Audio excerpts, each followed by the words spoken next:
আবারও স্বাগত একুশে বিজনেসের সঙ্গে রয়েছে আমি সাহাত সেতু। দর্শক, এখন রয়েছে দেশের হোম টেক্সটাইল খাতের উৎপাদন ও রপ্তানি পরিস্থিতি নিয়ে বিশেষ আলোচনা।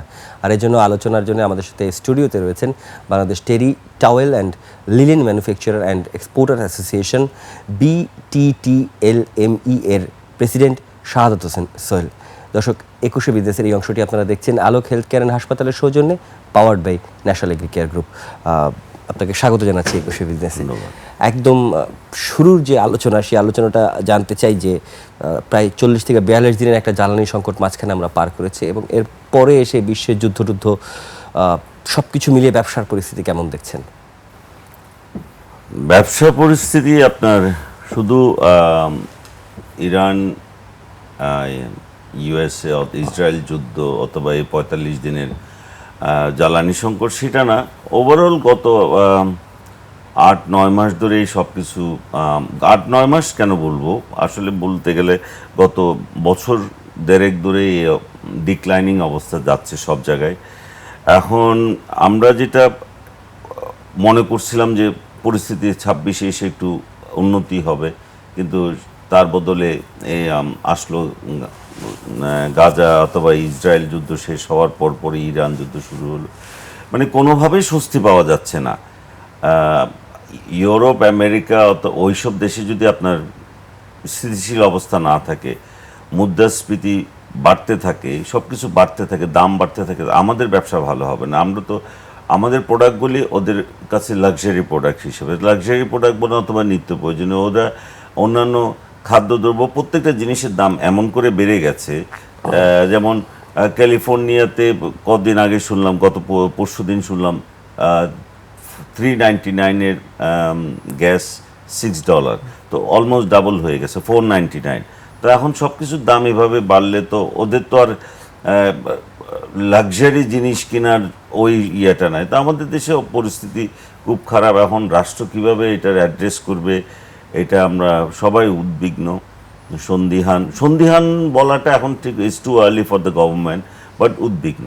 ওকে, জ্বালানি সংকটের যদি উৎপাদন ব্যবস্থার কথা চিন্তা করি, যে এই মুহূর্তে উৎপাদন ব্যবস্থায় কি কোনো ধরনের সংকট দেখতে পাচ্ছেন? মানে টঙ্কট সব জ্বালানি সংকটের কারণে এখন তো মোটামুটি কেটে গেছে। জ্বালানি সংকট কেটে গেছে, মোটামুটি কাটছে। ডিজেলের কারণে আমরা তো বেশ কদিন, মানে আমাদের যেখানে যা ডিজেল দরকার ছিল তার 10% আমরা পাইনি, এবং কোনো ফ্যাক্টরিতে 11 ঘন্টা 55 মিনিট, 12 ঘন্টা 17 মিনিট, 8 ঘন্টা 19 মিনিট, এরকম আমার রেকর্ড যদি আমি বলি, সবারই একই অবস্থা, এরকম বিদ্যুৎ ছিল না। তখন এই বিদ্যুৎগুলি কাভার করার জন্য আমাদেরকে জেনারেটর চালাতে হয়। জেনারেটর তেল তো পাই না, বিদ্যুৎ উৎপাদন করতে পারি না, আমাদের প্রোডাকশান হ্যাম্পার হচ্ছে। অলমোস্ট আমাদের প্রোডাকশান কোনো ক্ষেত্রে আমার 49%, 43%, 39% এরকম ডে টু ডে বেসিস এইভাবে কমে গেছে। তারপরে আমরা এখনও সারভাইভ করে আসি, শিপমেন্ট যাচ্ছে, এবং এখন একটু স্বস্তি আসছে, জ্বালানি সংকট কাটছে, কিন্তু বিদ্যুৎ সংকট কাটে নাই, এবং বিদ্যুৎ সংকট কাটে নাই। অনেস্ট কথা বলতে কি, আমি যেটা মনে হয়, এই সবার একই কথা, যে লঙ্কা যায় সেই রাবণ হয়, মানে একই কথা। আগের লোকজন যেভাবে কথা বলতো, এখনের লোকজন একই কথাবার্তা বলে। কিন্তু আমার কথা হচ্ছে, সত্যি কথাটা কেন আমরা বলতে পারি না? সত্যি কথাটা বললে দেশের মানুষ, আমরা তো সত্যি কথাটা চেয়েছিলাম বলে 5ই আগস্ট হয়েছে, সবাই সত্যটা জানতে চাইছে, সত্যটা আবিষ্কার করতে চাইছে বলে তো দেশের মানুষ রাস্তায় নেমে আসছিল। এখন যারা এই জিনিসগুলি আসছে টেলিভিশনের সামনে, জনগণের সামনে, ওনাদেরকে একই কথা বলতে হয়। আমি বিশেষ করে বিদ্যুৎ মন্ত্রীর কথা বলে, ওই সময় এরকম ছিল, এই সময় এরকম, কোথাও লোডশেডিং নাই, যান্ত্রিক ত্রুটি, এগুলি বলতে হবে কেন? মানুষ কি, উনি যদি মনে করে, মানুষ তো বোকা না রে ভাই, সারা দেশের মানুষ, everybody is intelligent.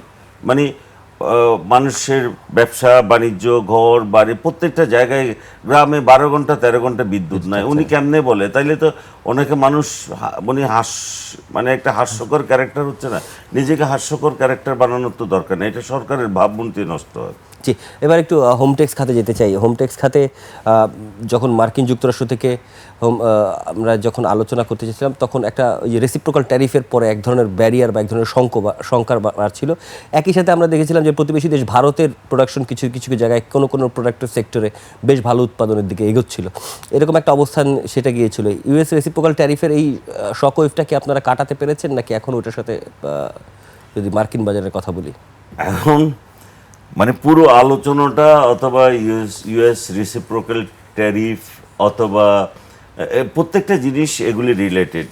US reciprocal tariff, তারপরে ওর যে আজকের যুদ্ধ, তারপরে বিশ্ব চায়নাকে দমানো, তারপরে ওয়ার্ল্ড ট্রেডকে এখন ওর দেশে যে ওর যে $36 ট্রিলিয়ন ডেট, ওইটাকে কিভাবে করবে, জনগণকে বোকা বানাবে, এইগুলির জন্য এই ইউএস ট্যারিফটা। আমার কাছে মনে হয় না ইউএস ট্যারিফ আমাদের হয়তো চায়নার উপরে, আমাদের কারোর উপরে এরকম এফেক্ট করে না। কারণ আমরা এখন হিসাব করলে যেটা দাঁড়ায়, আমরা যারা প্রতিবেশী অথবা প্রতিযোগী রাষ্ট্র, আমি খুব গত এক সপ্তাহ ধরে হিসাব করতেছিলাম, আমাদের ব্যবসা বাণিজ্য কোনো ইফেক্ট হচ্ছে না। অথবা এটার ওই ইউএস টেরিফ, এক্সট্রা টেরিফ ওটা তো আমাদের উইথড্র করেছে, এগুলি নিয়ে আমাদের কোনো ইফেক্ট নেই।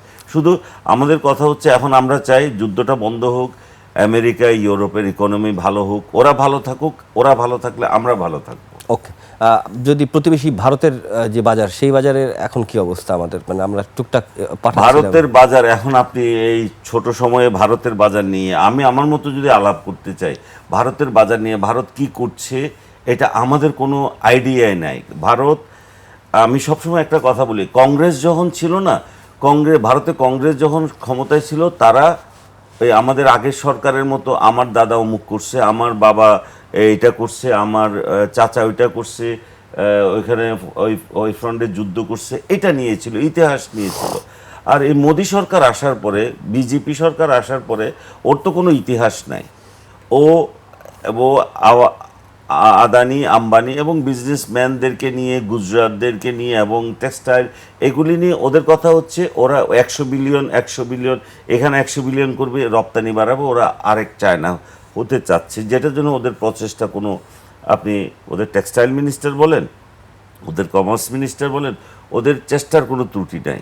সব জায়গায় আমরা হয়তো অনেকেই, আমি এই কথাগুলি বললে অনেকে এগুলি নিয়ে বিতর্ক করবে, কিন্তু ওদের প্রতিনিয়ত প্রচেষ্টা হচ্ছে চায়নাকে ছাড়াই গেলে আমরা তো পিছনে পড়েই যাব। কারণ ওরা তো কখনো নিতে পারে না যে আমরা এই 40 বিলিয়ন 50 বিলিয়ন ডলার করতেছি, আমাদের এত গার্মেন্টস সেক্টরে এত উন্নতি হয়েছে, এটা কখনো নিতে পারে নাই। এবং এটা আপনারা, এই কথাটা কেউ বলে না, এটা আমি গত 5-7 বছরে পরিকল্পিতভাবে আমাদের ইপিবি, কমার্স মিনিস্ট্রি এবং সরকারি নীতি নির্ধারক যারা ছিল, আমার কাছে মনে হয় আমি ডটগুলি যদি মিলাই, পরিকল্পিতভাবে আমাদেরকে পিছনে ফেলার জন্য এগুলি করা হয়েছে। আমি আজকে একদম কে শুনতেছে বড় কথা না, ইপিবিতে যে ডাটা দেওয়া হইতো সেটা আমার কাছে মনে হইতো ফেক ডাটা। অনেকেই, আমরা দুজন ছাড়া, বিকেএমই এর হাতেম ভাই এবং আমি ছাড়া অনেকেও মাথা নাড়াতো, আমরা মাথা নাড়াতাম। কারণ এই ডাটাগুলি এনার বিজনেস নেই, ওনার বিজনেস নেই, কারো বিজনেস নেই, এই গ্রোথ হয় করে। এক নাম্বার, ইপিবি থেকে এই ডাটাগুলি যখন কমার্স মিনিস্ট্রি যেত, ওইখানেও ওই ধরনের লোক বসানো ছিল, আমি নাম বলছি না, সবাই আপনারা বুঝতে পারেন। উনি সরকারের কাছে আমাদের সবার মধ্যে, মিটিংয়ের মধ্যে উনি প্রেজেন্ট করতো, এই গ্রোথ হচ্ছে, এই হচ্ছে, সেই হচ্ছে। আমাদের মধ্যে কজনা এগুলি নিয়ে ওনাদেরকে সমর্থন দিত, সরকারকে সমর্থন দিত। আমরা কখনো সমর্থন দিইও নাই, প্রতিবাদ করেছি, প্রতিবাদ ওরকম করে। কারণ অর্গানাইজেশনাল মধ্যে প্রতিবাদ করলে ওনারা যখন দেখে যে এরা প্রতিবাদ করতেছে, আমাদের কথাগুলি শুনতো না, অথবা শুনে না শোনার ভান করতো। এবং এই কারণে বলি, পরিকল্পিতভাবে এই জিনিসটাকে গত 5-7 বছরে আমাদের এই এক্সপোর্টটাকে পিছাই দেওয়ার জন্য, বিভিন্নভাবে এটাকে ব্যাকফুটে নেওয়ার জন্য, হঠাৎ করে আপনি বলা হচ্ছে IMF এটা বলতেছে, অমুক এটা বলতেছে ক্যাশ ইনসেন্টিভ দেওয়া যাবে না, এটা দেওয়া যাবে না। আমার কথা হচ্ছে ক্যাশ ইনসেন্টিভ আমাদের দরকার নেই। আমি আজকে এখানে আপনাদের মাধ্যমে আমি সবাইকে বলতে চাই ক্যাশ ইনসেন্টিভ আমার দরকার নেই। আপনি আমাকে ব্যবসা সহজীকরণ করে দেন। আমার যে কষ্ট হচ্ছে বিভিন্ন জায়গায় ঘাটে ঘাটে, ওই কষ্টটা বন্ধ করে দেন। আমার ঘাটে ঘাটে যে টাকা খরচ হচ্ছে এটা বন্ধ করে দেন। আমার ঘাটে ঘাটে যে হয়রানি হচ্ছে, আমার প্রত্যেকটা অফিসে গিয়ে প্রত্যেকটা লাইসেন্স রিনিউ করতে গিয়ে প্রতি বছর যে হয়রানিটা হচ্ছে, যে আমার আর্থিক ক্ষতি হচ্ছে, এটা বন্ধ করে দেন। আমি আপনার কাছ থেকে ক্যাশ ইনসেন্টিভ চাই না, কারণ ক্যাশ ইনসেন্টিভ যেটা ছিল ওইটা আমার বন্ধু পাশের রাষ্ট্রের ফর্মুলায় এখানে বসে আমি বলবো, আমি নাম ধরেই বলি আজকে, সুভাষিস বোস, তপন কান্তি, অমুক তমুক, এনাদের একটা সিন্ডিকেটের মাধ্যমে আমাদেরকে IMF এর জুজুর ভয় দেখায়, এটাকে এমন করে নিয়ে আসে এটা। এবং এটার উপরে সরকার একটা এবং আরেকজন ভদ্রলোক ছিলেন, ওইটাও পরিকল্পনার অংশ। এই কারণে বলি, NBR কানন কুমার, সেও সব এই সিন্ডিকেটের অংশ ছিল। ক্যাশ ইনসেন্টিভ যেটা দেয় ওইটার উপরে 10% ট্যাক্স বসায় দিয়েছে। কেন রে ভাই, খয়রাতির উপরে ট্যাক্স কিসের? আমি ক্যাশ ইনসেন্টিভটা দেওয়া হতো যে আমরা সক্ষমতার জায়গায় পারতেছি না দেখে আমাদেরকে ক্যাশ ইনসেন্টিভটা দিচ্ছে, সেটার উপর ট্যাক্স দিলে তো আর সেটার উপর ট্যাক্স। তার মানে এনারা সবাই, সুভাষিস বোস, কানন কুমার, তপন কান্তি, এরা সবাই সিন্ডিকেট ছিল। এবং ওরা ভারতের এজেন্ডা বাস্তবায়ন করার জন্য, মোদির এজেন্ডা বাস্তবায়ন করার জন্য আওয়ামী লীগ সরকার ওদেরকে করে দিচ্ছিল। আমি এই কথাটা আপনাকে স্পষ্ট করে কেউ বলে না, আমি আজকে স্পষ্ট করে বললাম। অসংখ্য ধন্যবাদ। আমরা আরও আলোচনা শুনতে চাই, একটু বাজেট নিয়ে কথা বলবো, কিন্তু একটা বিরতির সময় হয়েছে। দর্শক, এ পর্যায়ে নিচ্ছি ছোট্ট একটা বিরতির পর ফিরবো আলোচনায়, নিশ্চয়ই সঙ্গে থাকবেন। আবারও স্বাগত 21 বিজনেসে। দর্শক, রয়েছে আমি সাদাত হাবিব সেতু আপনাদের সঙ্গে। বিরতির আগে আমরা দেশের হোম টেক্সটাইল খাতের উৎপাদন ও রপ্তানি পরিস্থিতি নিয়ে কথা বলছিলাম। Bangladesh terry towel and linen manufacture and exporter association BTTLME এর প্রেসিডেন্ট শাহাদাত হোসেন সোহেলের সঙ্গে। প্রিয় দর্শক, 21 বিজনেসের এই অংশটি আপনারা দেখছেন আলোক হেলথ কেয়ার অ্যান্ড হাসপাতালের সৌজন্যে, powered by national agri care group. আলোচনায় ফিরতে চাই। আপনি বলছিলেন যে গত সরকারের একটা বাজে লেগেসির কথা বলছিলেন, এবং সেটা আপনাদের ব্যবসা সহজীকরণের ব্যাপারে। মাঝখানে আমি একটা অন্তর্বর্তী সরকার দেখেছি, অনেকগুলো সংস্কারের উদ্যোগ শুনেছি। নতুন সরকার এসেছে, নতুন সরকারের অর্থমন্ত্রী একদম ডে জিরোতেই বলেছেন তিনি একটা জিনিস চান, ডিরেগুলাইজ করতে চান ব্যবসাকে। আপনাদের চিটাগংয়ের সন্তান, একটু বোঝার চেষ্টা করি যে কি দেখছেন, ওই যে একদম কম সময় জাজ করতে বলছি না, কিন্তু আলামত পাচ্ছেন কিনা যে ব্যবসা সহজ হতে যাচ্ছে? এখন আপনি আলামতের কথা বলছেন, ওই যে বললাম, ওই আগের প্রত্যেকটা মানুষ মিলাচ্ছে হচ্ছে স্ট্যাটিস্টিক, যে আগে পূর্ববর্তী বছরে এরকম ছিল, এই বছরে এরকম, পূর্ববর্তী 5 নম্বর বছরে এরকম ছিল, আজকে এরকম। উনি ওনার সামান্যতম একটা চেঞ্জটাকে মনে হচ্ছে পজিটিভ ওয়েতে দেখাতে চেষ্টা করছে। এটা গেল একটা পয়েন্ট। 2 নম্বর, আপনি যেটা বললেন, আমি আশাবাদী না, কারণ আমি সরাসরি বলতে চাই, আপনি অর্থমন্ত্রী, আমাদের চিটাগংয়ের সন্তান। আই ডোন্ট থিঙ্ক শুধু মুখের কথা বলার জন্য বলবে, কারণ এনাদের মধ্যে দে লস্ট দ্য অ্যাপিটাইট, মানে দেশকে ভালোবাসা, দেশের জন্য কিছু করা। ওনারা হয়তো অনেক বড় নেতা, অনেক বড় বড় কথা বলে, অনেক লোকজন পিছনে হাঁটে, বাট আমি কোনো আশা দেখি না, সত্যি কথা, কোনো আশা দেখি না। ওকে, খুব হতাশ মনে হলো। একটু বাজেট নিয়ে কথা শুনতে চাই। বাজেটে এবার সরকার বিশাল একটা বাজেট করতে চাচ্ছে, এবং গতানুগতিকভাবে আমরা দেখেছি যে গত বছরের থেকে আগের বছরে যেমন জিডিপির সাথে 5% ঘাটতি দেখিয়ে যেই কালচারটা হয়ে আসছে গত 15-16 বছর ধরে, বাজেট এবছরও বাজেট বড় হতে যাচ্ছে। বাজেট বড় হওয়া মানে কর বেশি আদায় করতে হবে। এই বছরেরই টার্গেট ঠিকভাবে ফিল আপ হবে কিনা সন্দেহ রয়েছে। এটা নিয়ে ব্যবসায়ী কমিউনিটিতে প্রচুর পরিমাণ, আমি যদি বলি BTME, BKME, BGME, আপনার প্রতিষ্ঠান বা সংগঠন সবাই খুব ক্ষোভ প্রকাশ করেন এই কর আদায় করার ব্যবস্থাপনা নিয়ে। এরকম সময়ে আরও বড় বাজেট সরকারের জন্য কতটা চ্যালেঞ্জিং হবে, এবং যদি কর বাড়ে কোনো কারণে, যদিও সরকার বলছে যে তারা কর বাড়াবে না, নেট বাড়াবে, সববারই সব সরকার বলে, আপনি কি মনে করেন যে বাজেট কত বড় চ্যালেঞ্জিং হতে যাচ্ছে? ব্যবসায়ীরা ক্ষোভ প্রকাশ করছে। ব্যবসায়ীরা কে? আমি যদি মানে আপনাকে আমি যেভাবে বলতে চাই, ব্যবসায়ীরা কেডা, মানে লোকাল ল্যাঙ্গুয়েজে কেডা? সরকারের, রাষ্ট্রের কর্মচারী, আমি বলি কর্মচারী, বাট ইংরেজি শব্দটা হচ্ছে সার্ভেন্ট, সিভিল সার্ভেন্ট।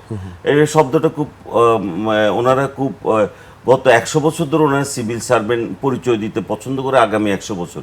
কিন্তু ওনাদের ভাবসাব দেখলে মনে হয় ওনার সার্ভেন্ট মনে হয় না।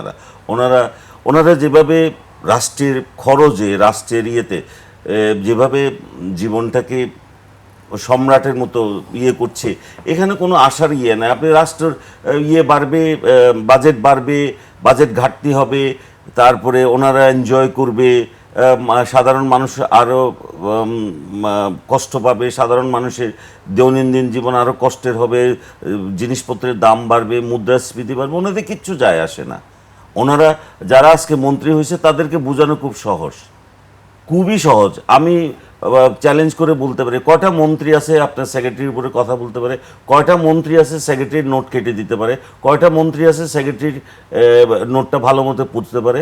ওনারা তো সব জানতার শমশের। ওনাদের 30 বছরের প্যাচের কারণে এমন প্যাচ জানে, মানে শব্দ চয়নে এমন ওনারা পটু।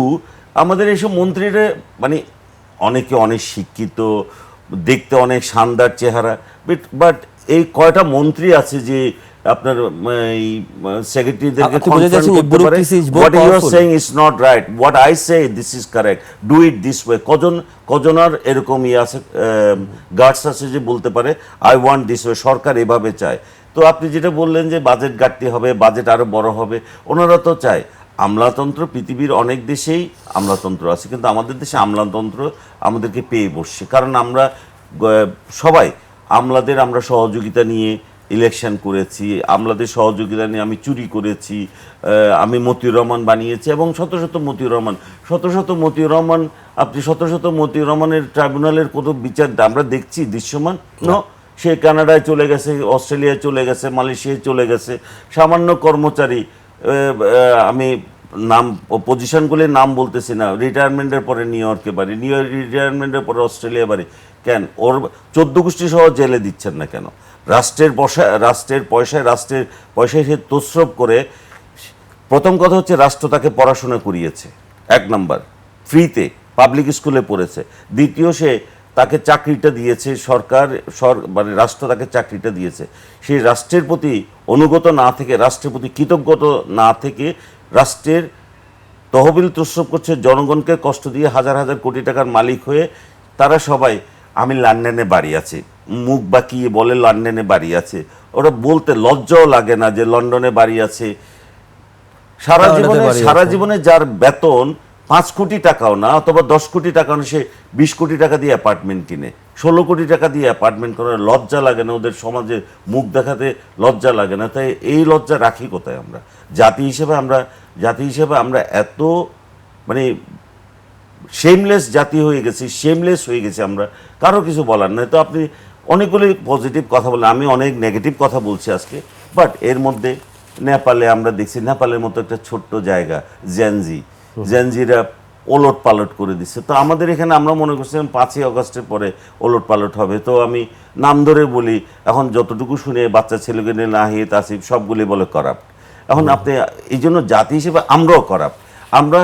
আমরা যারা বয়স হয়ে গেছে, আমরা করতে পারি না, আমরা মনে করছিলাম জেনজিরা করবে, জেনজিরাও করতে পারতেছে। তার মানেই আমরা আশার আলো দেখতেছি না। তবে আশার আলো দেখার জন্য কোনোদিন যদি কোনো এক মানে শুভক্ষণে কেউ যদি আসে, এই দেশটাকে ওলট পালট করে দেয়, নেপালের মতো জেনজি হয়, তাইলে হয়তো আমরা পুলিশি রাষ্ট্র, পুলিশের কোনো ইয়ে দেখতেছি না, সবকিছু মিলে হতাশ আর কি। অসংখ্য ধন্যবাদ। দর্শক, এতক্ষণ আমরা দেশের হোম টেক্সটাইল খাতের উৎপাদন ও রপ্তানি পরিস্থিতির নানা দিক ও করণ নিয়ে কথা বলছিলাম। Bangladesh terry towel and linen manufacturer and exporter association BTTLME এর প্রেসিডেন্ট শাহাদাত হোসেন সোহেলের সঙ্গে। এই পর্যায়ের সময় হলো ছোট্ট একটা বিরতি নেওয়ার পর দুপুর 2:30 আবারও ফিরে আসবো 21শে বিজনেসের সবাই আয়োজনে। দেখার আমন্ত্রণ রইল, সঙ্গেই থাকুন 21-এর।